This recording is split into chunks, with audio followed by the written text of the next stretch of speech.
하나님의 말씀 봅니다. 시편 67편 1절과 2절의 말씀을 함께 읽도록 하겠습니다. 하나님은 우리에게 은혜를 베푸사 복을 주시고 그의 얼굴 빛을 우리에게 비추사 주의 도를 땅 위에 주의 구원을 모든 나라에게 알리소서. 아멘. 오늘 읽은 말씀 가운데 마지막 7절을 한 번 더 같이 읽도록 하겠습니다. 하나님이 우리에게 복을 주시리니 땅의 모든 끝이 하나님을 경외하리로다. 아멘. 성경에 보면 복주심 또는 복되심이라는 말이 함께 쓰여져 있습니다. 복주심이라는 것은 우리가 영어로 표현을 하면은 blessing이라는 거예요. 하나님이 복을 준다, blessing. 그래서 보통 복이라고 이야기를 합니다. 복되심이라는 것은 칭송한다라는 의미로도 해석이 되지만 복을 받은 자라는 의미로도 쓰여집니다. 우리가 흔히 말하는 복이라는 것이 무엇인지에 대해서 오늘 말씀을 통해 좀 답을 찾았으면 좋겠습니다. 우리는 복 받기를 원합니다. 다른 말로 복이라는 것이 잘 되는 것인지 우리가 착각할 때가 있습니다.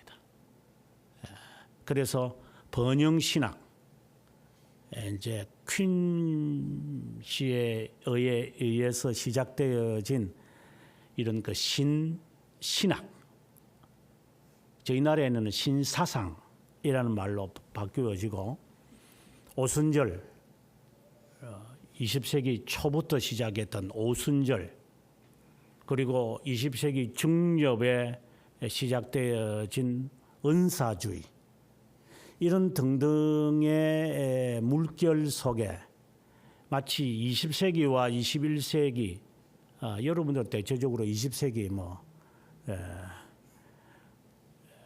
후반에 태어났고 21세기에 태어났기 때문에 태어나면서부터 지금까지 앞으로도 은사주의나 오순절주의나 그리고 신사상 이런 것에 우리가 젖혀져 있어가지고 교회에 오면은 복 받아야 된다. 복 받는 것이 중요하다. 이런 복의 개념이 아주 흐려져 있어요. 그래서 복주심, 복되심이라는 것이 잘 된다.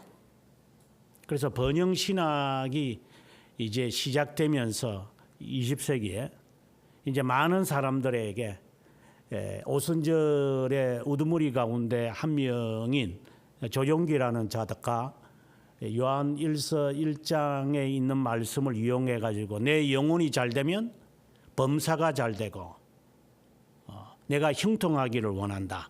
이렇게 하면서 삼박자 구원이라는 것이 딱 들어맞아 가지고 오순절 운동에 시작할 때 그것을 미국에서 어떻게 잘 배워 가지고 한국에 뿌려서 전후의 한국의 그 상황 속에 자녀 잘되기 운동, 그리고 건강해야만 한다. 건강, 그리고 돈, 물질, 그 다음에 자녀가 잘 돼야 한다. 이 세 가지의 이 그 악담이 현재도 오순절파에게 그리고 기존 교회의 프로테스탄트에 속하여 있는 모든 교회 안에 이 쓰레기를 뿌려놔 가지고 그래서 잘 되어야 된다. 건강이 하나님이 주신 복이다. 자녀가 잘 돼야 된다. 우리나라 소양에 딱 맞는 거예요. 입신양명. 그래서 자녀가 못 되면 내가 복을 못 받았나? 이렇게 할 정도로, 그리고 다 부자가 돼야 돼. 잘 돼야 한다는 거죠. 그리고 형통해야 돼요. 이런 등등의 오염된 복의 개념이 너무나도 한심해서 여러분의 그 사상 속에도 내가 예수를 믿었는데 왜 우리는 아직도 이렇게 가난하게 지내나, 이런 것에 스트레스를 받는 사람이 있을 것이고, 왜 우리의 가정은 이렇게 불화하나, 이런 생각에서 빠져서 나는 믿는 사람이 아닌가? 왜 나는 이렇게 자꾸 일들이 이렇게 긁어 부스럼 나는 것처럼 이렇게 되는 것인가? 이런 착각에 빠지게 될 정도로 이 번영신학이 정말 악담으로 우리들에게 내려져 있습니다. 요즘에 와서 거짓 뉴스다, 가짜 뉴스다 이렇게 되어서 많은 사람들에게 조심해라 이런 이야기 되는 것처럼 정말 가짜 신앙이 우리에게 필요하니까 듣고 싶은 대로, 알고 싶은 대로, 누리고 싶은 대로 들려주기 때문에 마치 치맛바람이 되어져서 자녀가 잘 되는 것을 교회가 복을 빌어줘야 된다라고 하는 것처럼 우리에게 이렇게 세뇌되어 있는 것 같아요. 서양에서 살면서 느낄 때 전혀 그런 개념이 그들에게는 없어요. 근데 이 나라만 오면 공기가 탁하듯이 건강해야 되고 자녀가 잘 돼야 되고 부자 돼야 되고, 이러한 그 신앙이 우리들에게 그릇된 열성을 만들어내어 가지고 교회에 가면 무슨 이상한 일들을 만들어내어 가지고 가짜 열성을 만들어내죠. 가짜 열심, 가짜 열정 이렇게 만들어서 마치 어떤 하나님에 대한 관심은 없고 가상적 이렇게 비주얼을 하나 만들어 놓고 신기루를 쫓아가게끔, 아마 먼 훗날에 지금 제가 여러분들에게 해왔던 수백 편의 설교를 한번 여러분이 20대나 되는 10대 애들이 여러분 한 50년 반세기 지나서 제 설교를 한번 들어보십시오. 아하, 이게 현실화된 거구나 하고 느낄 때가 있을 겁니다. 많은 사람들이 지적을 하기를 기복신앙이다, 한국 교회는. 그리고 물질 만능주의에 빠져 있다. 30년 전에 들었던 이야기들입니다. 아직도 그것에서 우리는 벗어나지 못합니다. 과연 하나님이 원하는 것이 무엇인지, 하나님이 우리에게 복을 주신다고 말할 때 의미가 무엇인지 좀 분명히 알고, 나는 그런 복을 원하지 않아요 라고 하면 고쳐야 합니다. 복에 대한 개념은 시편 32편에서 정말 잘 말하고 있습니다. 다윗이 복 있는 사람은 이렇게 이야기하게 될 때 죄 용서를 받은 사람을 말하고 있습니다. 이것을 로마서 4장에서 사도 바울이 다시 인용을 합니다.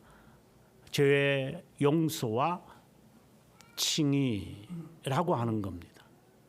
우리가 말하는 복하고는 전혀 다른 이야기를 하고 있습니다. 시편 1편에서도 복됨이 된 사람, 그래, 복을 받은 사람이죠. 복을 받은 사람은 다음과 같아 라고 이야기하면서 죄인의 길에 서지 않고 오만한 자의 자리에 앉지 않고 악인과 꾀를 논하지 않는다. 이거는 경건한 자를 말하죠. 세속에 물들지 않은 자. 그러면서 주님의 말씀을 주야로 묵상하는 자다. 우리가 생각하는 거하고는 성격이 전혀 다른 이야기를 해요. 그리고 난 다음에 시냇가에 심은 나무처럼 그의 삶이 형통할 것이다. 뭐 자녀 잘 되고 가정에 우환이 없고 모든 것이 가화만사성이 되어지는 것. 전혀 성격이 다릅니다. 복에 대한 개념은 방금 제가 서술했던 것처럼 뭐 잘 되고 잘 되는 것 전혀 관련이 없는 겁니다. 복 있는 사람, 그래 복을 받은 사람 말하죠. 복 받은 사람들은 죄인과 함께 다니지 않는다. 악인과 함께 다니지도 않고 장꾀를 부리지 않는다. 그들처럼 불경건하지 않다. 이러한 성격을 갖고 있는 거예요. 그래서 먼저 복에 대한 개념도 생각해야 되지만 복 받은 사람들의 자세를 한번 점검해 봤으면 좋겠어요. 나는 복 받은 사람이 맞는가? 복 주십시오.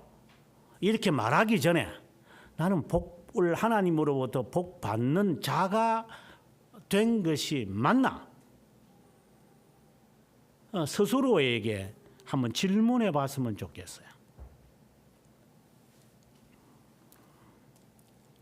복 받은 사람이 아닌데, 복됨이 된 사람이 아닌데 주세요라고 하면 은행에 가서 통장에 잔금이 없는데도 인출을 하려고 하는 사람들처럼 마치 크레딧 카드 갖다 놓고 돈도 없으면서 돈 쪽쪽 이렇게 빼놓고 나중에 갚질 못해가지고 30%, 50% 나중에는 200%, 300% 갚아야 하는 그러한 사람처럼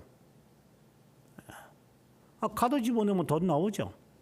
크레딧 카드이기 때문에 체크카드가 아닌 이상은 마치 그런 신앙을 갖고 있는 것이 아닌가. 잔금이 없는데도 돈을 인출해 내려고 하는 자가 아닌가. 아니면 복받은 사람이 아니기 때문에 하나님께 기도할 필요도 없어. 그냥 내가 그냥 사람들이 이야기하는 그냥 이 주위의 사람들이 그냥 뭐 어디 되면 뭐 승진하고 그리고 성화되고 이러한 그런 것처럼 그냥 뭐 잘 먹고 잘 살면 되는 거죠. 오늘 하루 그냥 이러한 복의 개념을 갖고 있나? 우리가 사대주의인가? 중국 애들이 복자를 거꾸로 해가지고 복 받으려고 명절날 우리가 특별히 정월대보름에 과거에는 복주리를 팔았어요. 그래서 복 받으시오 하면서 복주리. 그래서 복 받으라고 복주머니 팔고 복 받으라고 시집 장가 갈 때 부모들이 용돈을 허락하고 그래서 밤 같은 거 집어 던져가지고 복 받으라. 아이고 자녀 많이 놓고 일들이 잘 되라. 이러한 개념이 우리들에게 있는 것이 아닌가.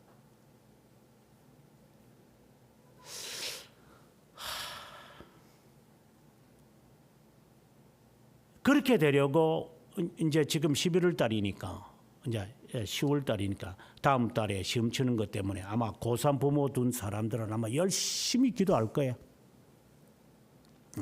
자녀 합격해 달라고. 그게 교회의 목적인가? 복 있는 사람은 만나 내가. 복 받은 사람은 만나. 앞서 말했던 것처럼 복에 대한 개념이 죄 용서에 대한 확신이 있는가? 먼저 정립이 되었으면 좋겠어요. 복의 근원이 하나님이심은 분명합니다. 그럼 하나님께 기도하면 예를 들어서 자녀가 아프다. 중대한 일을 눈앞에 두었다. 그럼 하나님께 우리가 기도하죠. 하나님 들어주세요. 복 주세요. 해결해 주세요. 이렇게 우리는 기도할 거예요. 그럼 하나님이 과연 들으실까? 복의 근원이심은 분명한데 너하고 내하고 관련이 없는데 하나님이 그 기도를 듣고 우리의 기도에 응답하실까? 복된 사람이 아니다 이 말입니다. 복에 대한 개념이 다르기 때문에.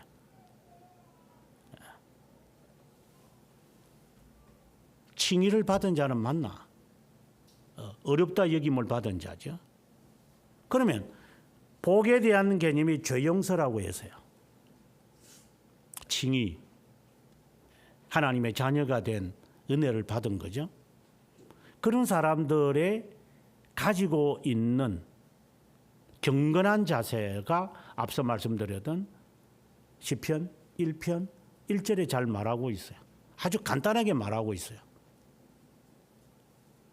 주의 말씀을 주야로 묵상해라. 2절에 가서 너가 하는 행사가 다 번영할 것이다. 그 원어의 뜻은 번영할 것이다. 우리말로는 잘 된다. 이 말입니다. 그러나 복에 대한 자세를 마태복음 5장에서 너무나도 명확하게 말해요. 이걸 좀 더 세분해서 말하죠. 이제 시편 1편에서는 오만한 자와 교만한 자와 악인과 멀리하라. 그렇게 살지 말라. 그러니까 불신의 불경건의 세속과는 좀 거리를 두어라. 이것이 첫 번째 이야기고 시편에서 하는 이야기가 시편 1편에서 그 다음에 주님의 말씀을 주야로 묵상하라. 그러면은 모든 일들이 이렇게 번영할 것이다. 이제 이것을 그대로 이제 마치 반영하듯이 여호수아 1장 8절에 보면은 여호와의 말씀을 주야로 지켜 행하라. 그러면 어디를 가든지 너는 형통할 것이다. 이런 이야기를 같은 맥락이죠 이제. 그래서 주의 말씀을 주야로 묵상하면 네가 무엇을 하든지 하나님이 번영케 하실 것이다. 그 번영이라는 말 자체가 꽃이 피는 것이라고 봐야 돼요. 마치 씨앗이 부러져서 꽃이 봉우리가 이렇게 만들어져서 이게 확 피는 이게 번영이잖아요.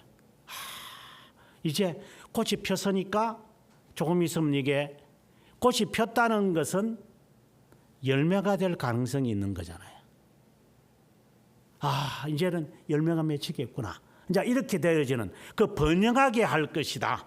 이제 하나님이 그런 약속을 해요. 그래, 복 있는 사람, 그리고 복 있는 사람이 이렇게 살아가는 삶이 있을 때 하나님이 그의 행사는 다 번영하게 할 것이다. 열매를 맺게 할 것이다.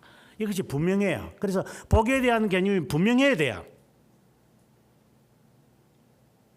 그리고 그것에 대한 자세가 이제 8가지로 말하는 거예요. 심령이 너는 가난하냐? 그는 정명을 말하는 거예요. 너는 심령이 가난한 사람은 맞냐? 이게 회개하는 사람을 말하죠. 다른 말로는 너는 견인하고 있나?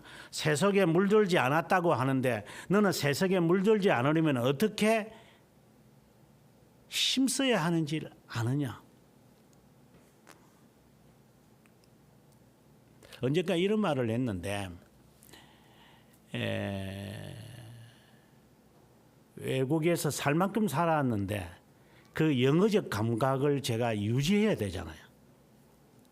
10년을 살았던 20년이 지났던 여러분의 생각이 미국 가거나 뭐 독일 가서 뭐 영어나 독일어 배우면 뭐 어릴 때 뭐 조기 교육이라 영어 좀 가르치면 애들이 영어 할 착각하지 마십시오. 저도 그렇게 생각했습니다. 아니 10년 정도 어느 정도였느냐면은 한국에 처음 왔을 때 앞에서 강의를 하거나 TV 방송을 하거나 뭐 라디오에서 들려지거나 누가 앞에서 이렇게 설교를 하면은 바로 저는 그 자리에서 디테이션에서 영어로 다 만들어 버렸습니다. 영어 전혀 어려움이 없었습니다.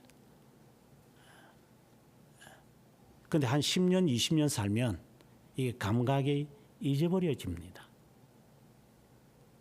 이게 무슨 말인가 잘 이해가 안 되시죠? 30년 미국에 산 그 할머니, 초창기에 우리나라에 오셨던 분이 미국 남편하고 잘 사시는데 35년이 됐을 때 제 교회에 왔어요. 한국말을 잘 못하더라고. 떠듬떠듬 무슨 외국 사람들이 말하는 것처럼. 자기는 한국말 까먹었대요. 한국 사람인데. 무슨 말이냐?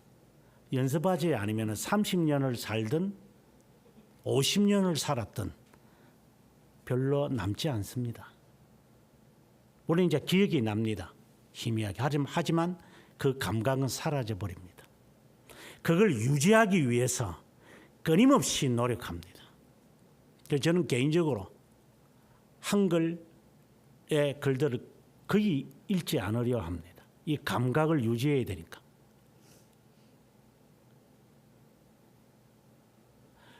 한국에서 한국 글을 읽지 않고 한국 사람과 대화하면서 한국 문화에 살면서 감각을 잊어버리지 않으려고 하는 것, 매우 고통스럽습니다. 산 만큼 산 사람이라도 어렵다 이 말입니다. 하나님의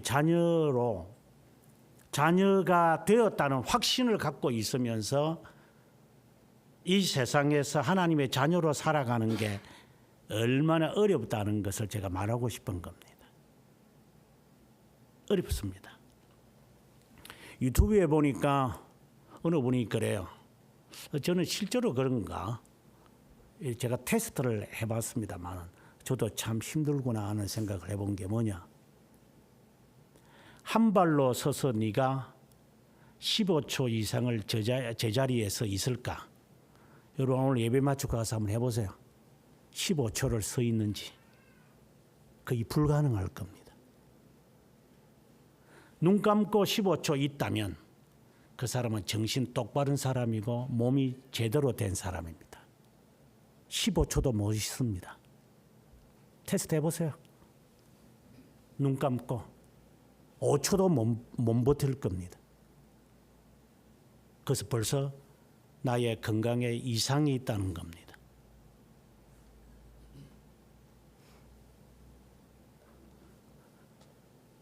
보존하려고 노력하지 않으면 거의 불가능합니다. 복 있는 사람 맞느냐? 복 받은 사람 맞느냐? 예. 너 죄 용서 받은 사람 맞느냐? 예. 어렵다 여김을 받았느냐? 예. 하나님의 자녀냐? 예. 뭐 하나님의 자녀가 아니고 복 받은 사람 아니라면 이 말 들을 필요도 없어요.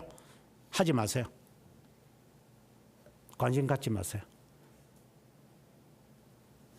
심령이 가난한가 테스트 하십시오. 나는 상한 갈대가 맞나?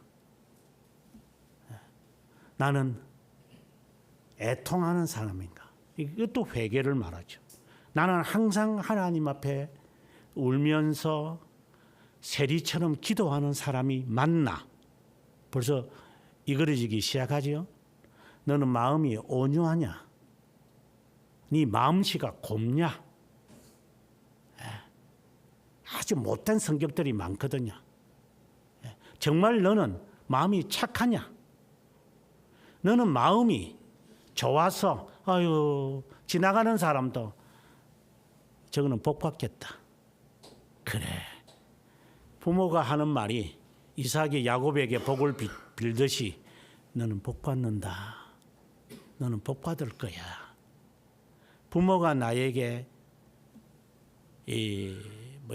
복주리와 같은 밤을 던지는 게 아니라 정말 너는 복 받는다. 내가 너 인생을 보니 너는 복 받게 되어 있어.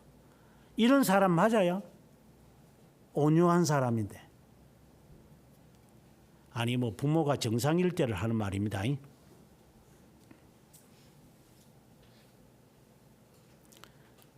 초등학교 5학년 때 지금 생각이 나는데 저희 작은 아버님이 이미 세상을 떠나셨습니다. 제가 30살 때. 저희 아버님이 이제 저희 작은 아버님 저희 집을 한번 방문하셨어요.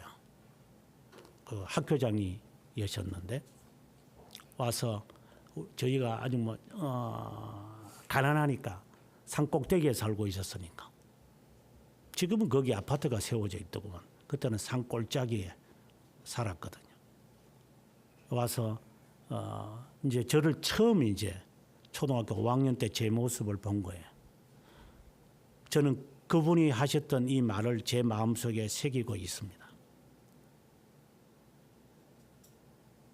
지금에 와서 생각해 보면 그것이 이루어졌구나 하는 생각을 해봅니다. 부모가 당신에게 복을 빕니까?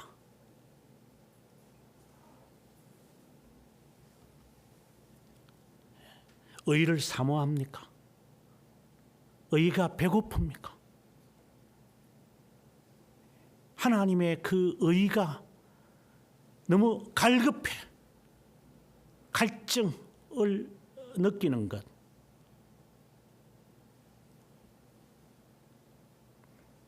다른 것은 다 놓쳐도 하나님의 의는 제가 놓치지 않을 겁니다. 이러한 마음이 나에게 있습니까?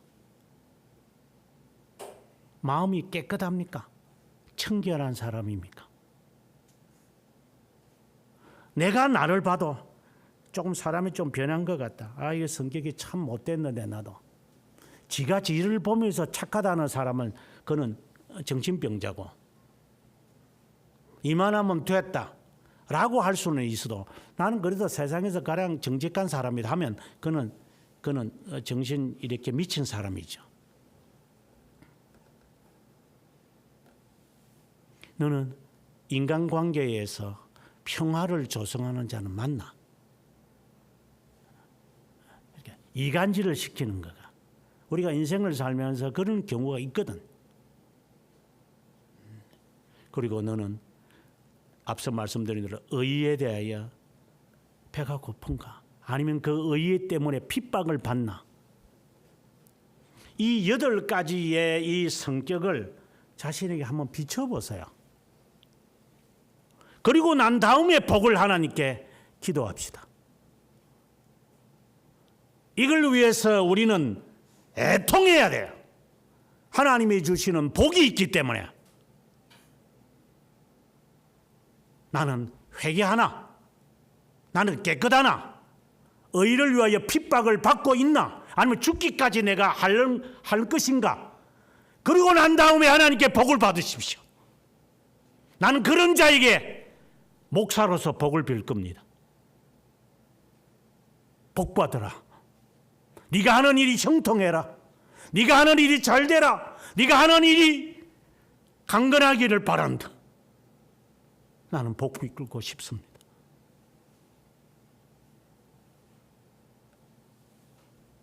이것이 아론의 제사장의 복이기 때문입니다. 민수기 6장 24절과 26절 세 구절에서 세 가지 복을 빌으라고 아론에게 말합니다. 첫 번째, 하나님이 너를 지키시기를 원하며 하나님이 너를 보호하시는 것. 그래. 이거는 실제로 해봐야만 돼요.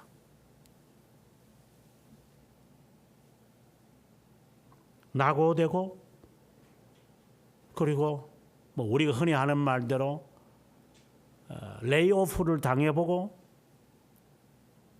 그리고 흔히 하는 말대로 찌들리게 가난해보고 병에 걸려가지고 정말 선고를 받은 듯한 느낌을 받은 외로움, 고독이에요. 결국은 아무도 나를 돕지 못하네. 했을 때 하나님이 건져내시는 것, 이 보호한다는 것. 마치 이사야 43장에 있는 말씀처럼 네가 물을 지날 때라도 물이 너를 음몰치 못하고 네가 불 가운데 다닐지라도 불이 너를 사르지 못할 것은 너는 내 것이다. 이 말씀이 임하기를 원하도록 기도해라. 너를 지키시는 자다. 졸지도 않고 주무시지도 않고 너의 출입을 지금부터 영원까지 하나님이 지키시기를 원한다고 너는 기도해라. 저는 기도할 거예요. 그런 자에게, 복 있는 사람들에게, 복을 받은 사람들에게, 복됨이 있는 자에게 복 받으라. 하나님이 너를 지킨다. 너가 나에게 지혜를 구했으나 너가 구하지 않은 것까지 내가 수와 그리고 너에게 권세까지 내가 줄 것이다. 복 받으라. 복 받은 자가 아닌 자에게 복을 빌어서 뭘 하겠어요? 의미도 없는데. 여러분은 복 받을 자입니까?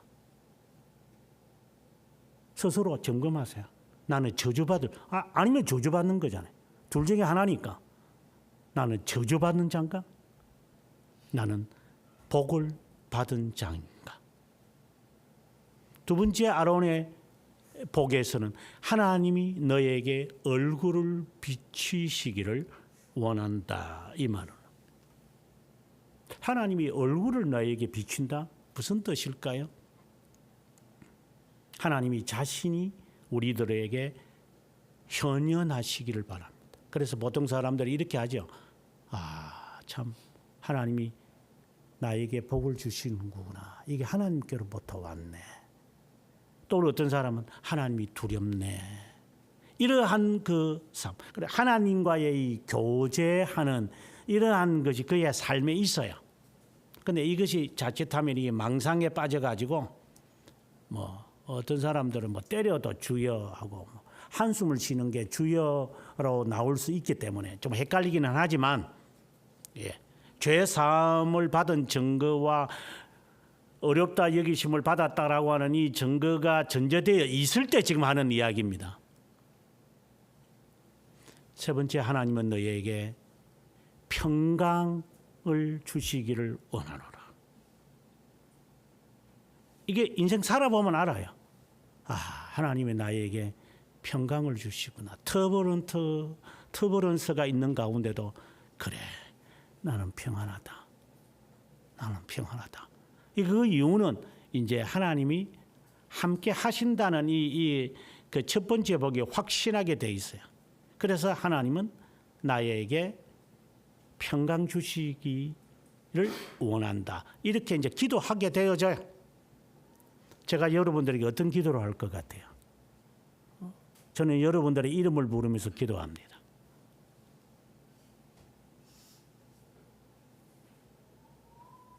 저는 적어도 목사는 성도들의 이름을 외우면서 그들의 형편을 기도하는 자라고 저는 생각합니다.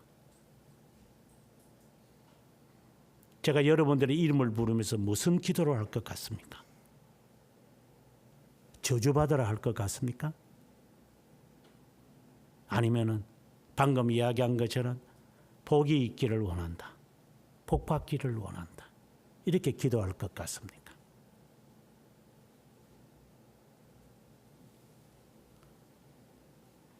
목사에게서부터, 부모에게서부터, 주위 사람으로부터,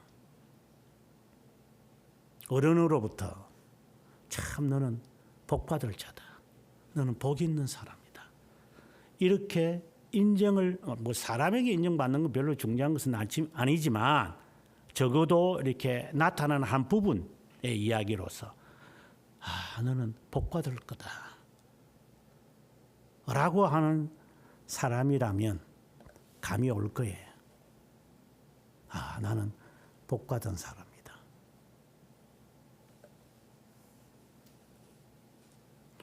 저는 오늘 이 본문을 보면서 1절을 볼 때 방금 아론의 세 가지 복을 연상할 수 있었습니다. 하나님은 우리에게 은혜를 베푸사. 이는 두 번째 복을 말합니다. 복을 주시고 얼굴빛을 우리에게 비추사. 아론의 복입니다. 얼굴의 빛을 너에게 비추사.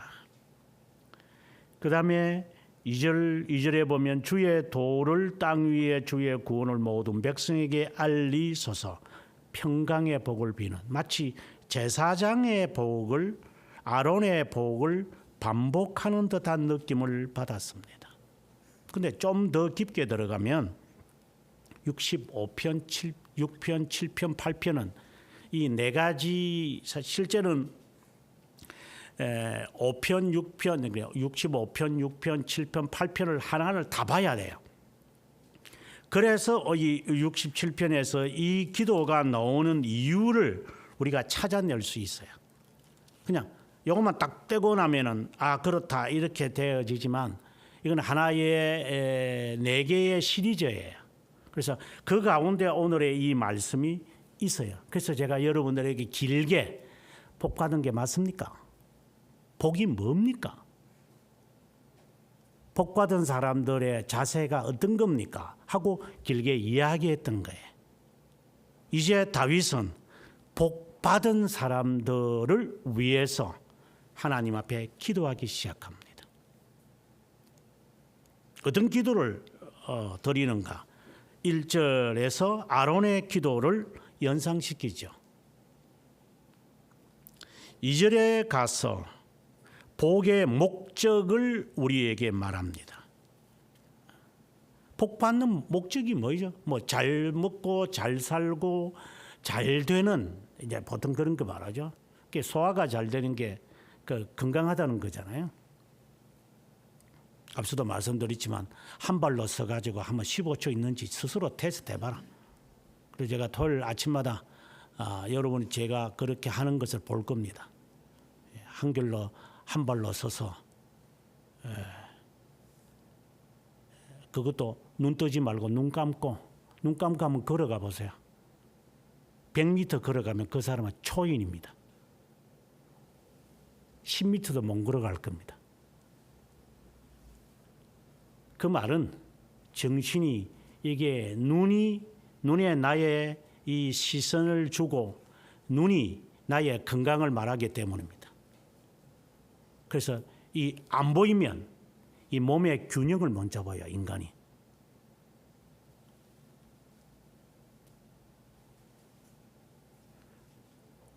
한번 테스트를 해봐라.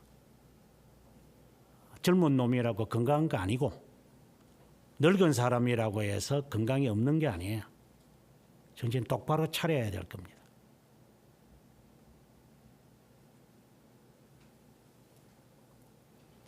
복의 목적이 뭐죠? 하나님이 나에게 왜 복을 주시는 거죠? 나에게 왜 건강을 주시죠?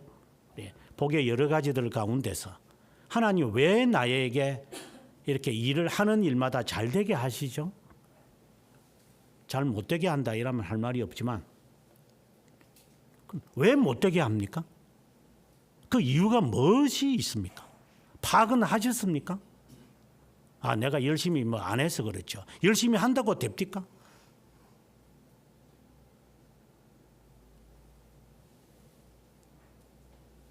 하나님이 복 주시는 이유가 뭐죠? 2절에 밝힙니다. 주의 도를 땅 위에 주의 구원을 모든 나라에게 알리십시오. 복의 목적이 분명합니다. 하나님은 자신을 알리는 겁니다. 그래서 주의 얼굴을 내게 비추사 이렇게 말합니다. 주님이 나에게 자신을 명시하는 것이 복의 목적입니다. 그리스도를 알아가는 것이 복입니다. 이 분명히 목적이 정해져 있어야 됩니다. 이 목적이 딱 정해지고 난 다음에 하나님을 알아야 한다는 것이 최고의 복이라는 게 아니라 목적입니다. 네가 먹든지 마시든지 무엇을 하든지 하나님의 영광을 위해서 하라. 우리가 먹고 마시고 입는 것의 목적이 분명합니다. 이 목적, 이거는 최고의 목적이 아니라 목적 그 자체입니다. 하나님의 영광은 하나님의 자신의 드러냄이십니다. 네가 하는 짓거리가 하나님의 영광과 무슨 상관이 있나? 술을 마시면서 하나님께 감사기도 하고 잡술 수 있다면 그 술 마시십시오. 담배를 피우면서 하나님께 찬송을 부르면서 기도하면서 눈물로 뚝뚝 흘리면서 하면서 담배 피운다면 담배 피우십시오. 괜찮습니다. 카바레 가서 벌벗고 춤출 수 있다면 그 안에서 회개기도 하면서 하나님께 찬송을 드리면서 그러한 자세를 가지고 있으면서 옷 벗고 춤추십시오. 그건 괜찮습니다. 그것이 아니라면 하지 마십시오. 내가 화를 내면서 이렇게 버럭 이렇게 해낸다. 고집을 피운다. 그것이 하나님 앞에 기도할 문제인 것인가? 하나님의 영광을 위한 것인가? 하나님을 아는 것과 무슨 상관이 있는지 한번 가늠쇠를 한번 재보십시오. 그러면 그거는 죄입니다.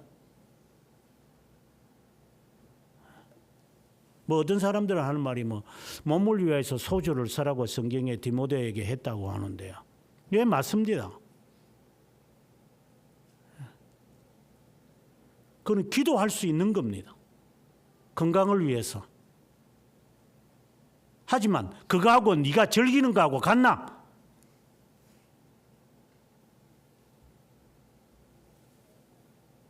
목적이 분명해야 됩니다. 하나님에게 알려질 수 있는가? 하나님을 알아가는 것인가? 그래서 이 기도를 하는 겁니다. 주님의 길이, 도라는 게 주님의 말씀, 도, 다좋음 주님의 뜻, 땅 위에 궁극적으로 구원이 알려지기를 원한다. 상당히 흥미있는 것은 2절에 모든 나라라고 되어 있고 3절에 가보면 모든 민족이라고 하는 말로 구분시킵니다. 모든 사람이 알기를 원하고 3절에는 모든 민족이 찬송하기를 원하고 5절에 4절, 5절, 6절에 계속 가면 민족이라는 말을 해내려 갑니다. 이 성격이 다릅니다. 모든 사람과 모든 민족은. 그리고 4절에 가서 땅 위에 나라들을 다스릴 것이다. 이게 나라라는 말과 여기 민족이라는 개념은 다릅니다. 우리말에는 나라라고 되어 있지만 실제로는 백성을 말합니다. 사람들을 말합니다. 이게 민족이라는 것은 국가를 말합니다. 성격이 조금 다르죠. 그럼 왜 다른가? 이러면 하나님의 백성이 섞여 사니까, 섞여서 하나님의 백성과 유기된 자, 그러니까 사탄의 이 자녀와 이렇게 같이 섞여 살잖아요. 그래서 한 사람은 데려감을 당하고 한 사람은 버려둔다는 이것이 자연스러운 게 같이 부부가 같이 살아도 이거 저거는 원수다 이런 사람도 있고 어떤 사람은 내 눈에 집어넣어도 안 아프다라는 사람도 있는데 서로 개인마다 다르니까 그거는. 그러니 이게 제 말은 섞여 산다 이 말입니다. 그래서 한 배에서 나왔지만 에서가 될 수도 있고 그리고 야곱이 될 수도 있는 거니까 내 자식이 다 하나님의 자녀다 가능성이 있고 아니면은 그 자식이 지옥 다 갈 수도 있고 그 자식이 다 하나님의 자녀라고 보장하지 못하니까 그래 이렇게 섞여 사는 거죠. 그래서 그 나라에 주님 알려주십시오 이 말입니다. 그 사람들이 어디에 있는지 모르지만 그 사람들이 주님을 알기를 원합니다. 그들을 다스려 주십시오 하나님. 그 사람들은 그분의 규율을 따라 살아갈 겁니다. 어디에 있든지 무엇을 하든지 언제든지 그 사람은 하나님의 지배를 받을 거예요. 그렇게 되기를 원합니다. 그런데 국가들이 하나님을 찬양하기를 원한다는 말은 이는 심판을 말하는 겁니다. 이제는 그래서 최후의 심판에 가서는 두 가지의 영광이 나타난다 그랬죠. 신앙고백에서 33장 1항에서 하는 말이 영광의 정의가 있고 영광의 자비함이 있다. 어떤 자들에게는 하나님이 벌을 내리는 영벌을 내리는 영광이 있고 어떤 자에게는 하나님의 자비함을 나타내는 영광이 있어요. 이 뚜렷하게 구별될 겁니다. 그때 가서 보나?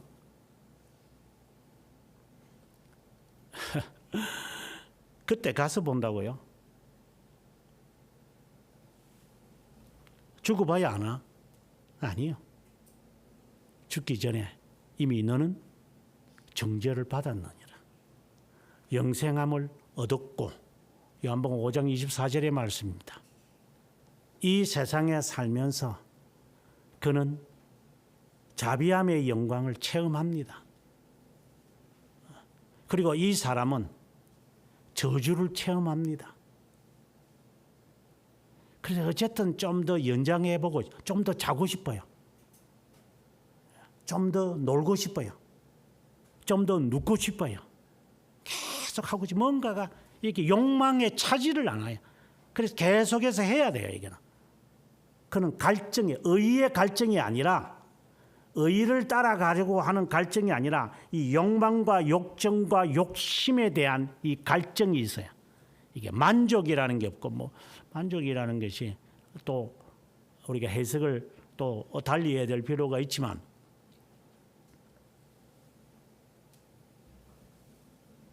하나님의 백성과 그리고 온 국가는 다릅니다.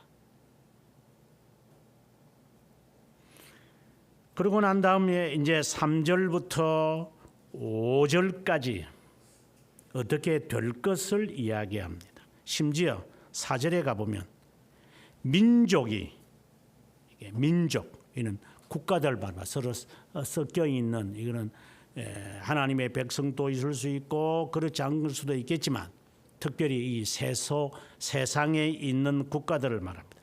하나님이 공정하게 심판을 하실 것임을 압니다.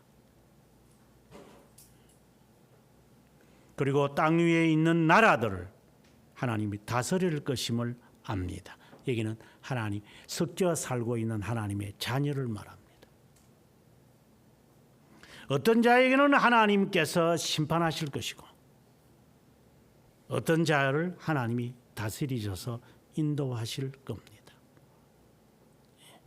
나라 가운데 있는 하나님의 자녀와 민족, 세속의 권력을 붙들고 살아가는 사람, 그 민족이 찬송하게 하시고 민족이 찬송하기를 원합니다. 이 말은 인정하는 겁니다. 당신이군요. 너가 이겼다. 황제 로마 제국 황제 율리우스처럼 갈릴리 사람 너가 이겼다 라고 말하는 것처럼 네가 이겼다. 나폴레옹이 죽으면서 했던 말처럼 예수는 무력이 아닌데도 세상을 점령했지만 나는 무력으로도 세상을 점령하지 못하고 나는 쓸쓸히 죽는구나. 이런 것처럼 이제 인정을 하죠. 모든 민족이 하나님을 칭송하게 하십시오. 또 다른 말로 한다면 하나님께 복 빌기를 원합니다. 당신이 옳았습니다. 제가 발악을 해봤습니다. 안 믿는 자도 잘 된다. 이렇게 내가 한번 도전을 했지만 포기합니다. 그렇게 하게 하십시오.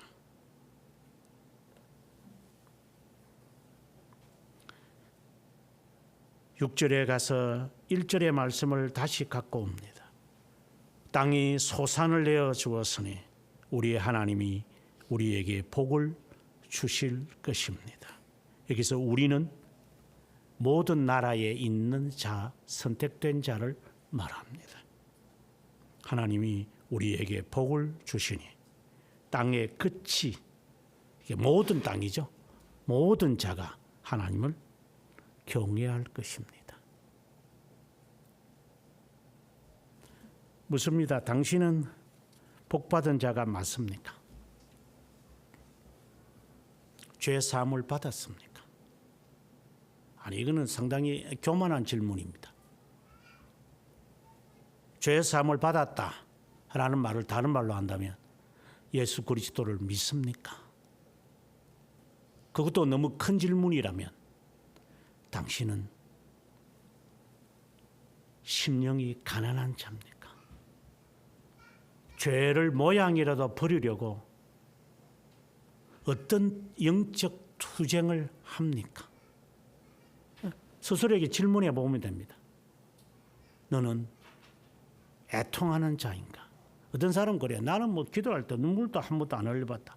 뭐 감성이 좀 예민한 사람은 눈물 흘리고 기도하겠고, 뭐 자기 처지가 슬퍼서 눈물 흘릴 수도 있겠지. 그 눈물은 그리 척도가 되는 게 아니지만 적어도 너는 가난한 마음은 가지고 있나?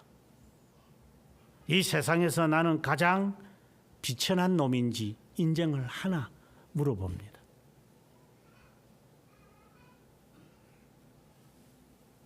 너는 마음이 착하나? 여기서 온유하다는 말을 헷갈리지 마십시오. 그냥 착하다라는 말로 제가 지금 말했지만, 착하다는 이 말이 법 없이도 살아간다. 언젠가 저희 초창기에 제 제자가 와서 했는데, 그의 그 누나, 그 친구도 법대에 나왔고 자기 형은 형사고 자기 누나는 변호사 사무실 다니고 자기 자형은 그 변호사에 뭐 가서 일하는 이제 그런 사람이에요. 다 법이라 이 사람. 근데 그 사람이 교회에 왔어요. 그 전도사가 지금은 목사고 지금은 박사학위 받은 훌륭한 목사님이지만 그때 당시에 그 데리고 왔는데, 근데 그 남편은 자기는 정말 준법 정신이 있기 때문에 자기는 법 없이도 산대요. 자기는 딱 이 콘사이트로 딱 살아가는 사람이기 때문에 딱 보니까 딱 그리 보여요. 사람이, 이야, 진짜 저렇게 살아가는 사람도 어려울 거다. 법 없이도 살아갈 사람이니까 법이 있으니 얼마나 정확하게 지키겠어요. 그래서 자기는 일반 교회를 다니는 게 좀 어떤 때는 싫대요. 무법과 불법이 이리 자행하기 때문에. 저는 참 부끄러웠습니다. 예수쟁이들 법을 안 지키니까.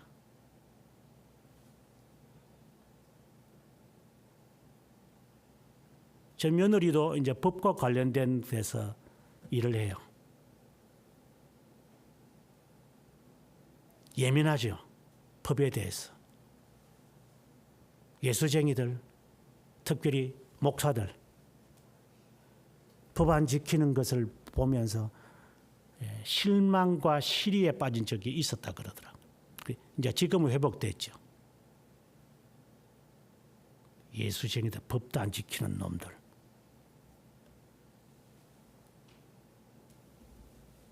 세상 사람들이 봐도 우습게 봅니다. 온유한 자라는 말은 그냥 착하다라는 게 아니라 세상의 법도 당연히 지키거니와, 물론 악법이 있을 수도 있겠죠. 하나님의 법에 대해서 갈급해 있어야 돼요. 그래서 내면적으로는 아주 강해요. 불굴의 의지를 가지지만 겉으로는 말처럼, 말이 온유와 아주 관련되기 때문에 말이 얼마나 힘이 세요. 하지만 그는 착해요. 마부가 가자는 대로 가. 이게 온유예요.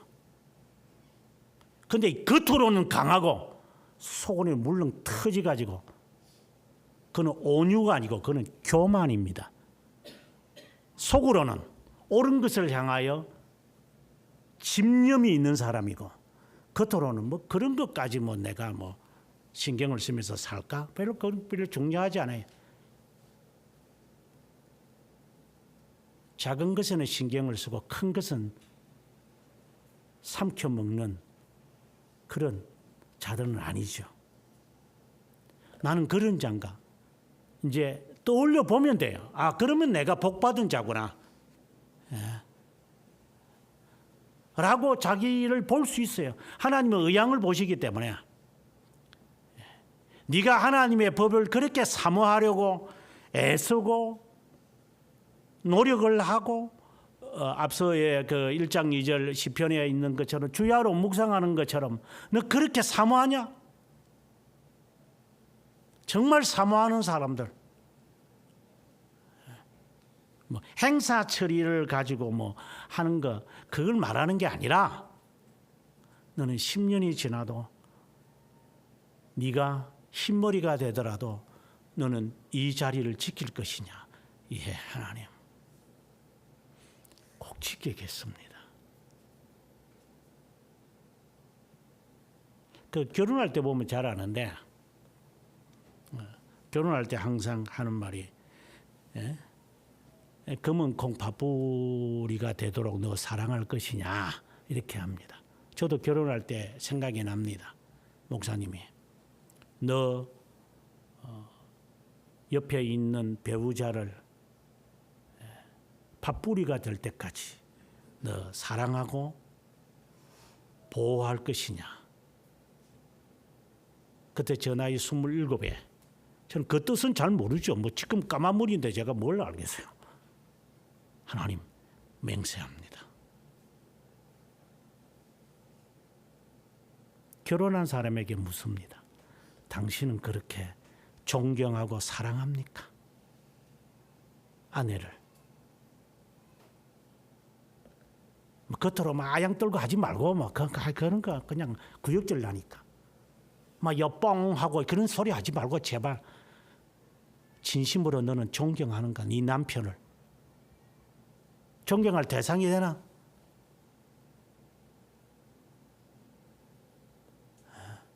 정말 우리 남편은 법 없이도 살아가는 사람, 내가 내 인생을 바쳐서 존경할 사람이다. 그런 남편입니까? 내가? 그럼 사람은 그러죠. 아, 그런 사람은 세상에 어떻게? 네가 아직도 세상도 안 살아봤지. 그런 사람이 없는가 싶지. 네 주위에는 그런 인간밖에 안 보이니까. 이 나라만 떠나가서 한번 살아봐라. 그런 사람들이 수두룩 할 거다. 조선인들만 보니까 안 보이지.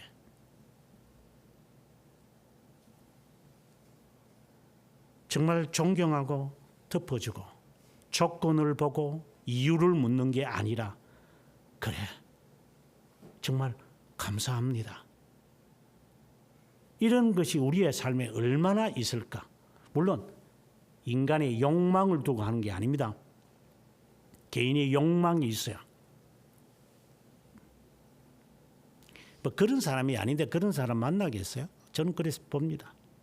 언젠가 그런 말도 했지만 노처녀가 제가 좋은 그 전도사가 있다고 자랑하고 이러니까 제가 같이 차 타고 오면서 하는 말이 교수님 그 전도사님 저한테 소개해 줬어요. 그래서 내가 네 나이 몇 살이고 그러니까 그때 그 친구가 29이었는데 저 34살인데요. 택도 없는 소리 하지 마라 내가 그랬어요. 높은 거는 어째 알아가지고 내 너 관상을 보니까 뭐 틀린 것 같다. 그래서 제가 그렇게 말을 못하지. 앞뒤 그러면 바로 졸업하고 도망갈 것 같아서. 자매, 당신이 그런 남자를 원한다면 그런 여성으로 되기를 기도하세요. 그러면 그 남성이 그런 남성이 당신을 알아볼 겁니다. 아주 굉장히 부드럽고 온유하게 말을 했죠. 알아들은 것 같아요. 그게 얼마나 강한 말인지. 그냥 여담이었습니다.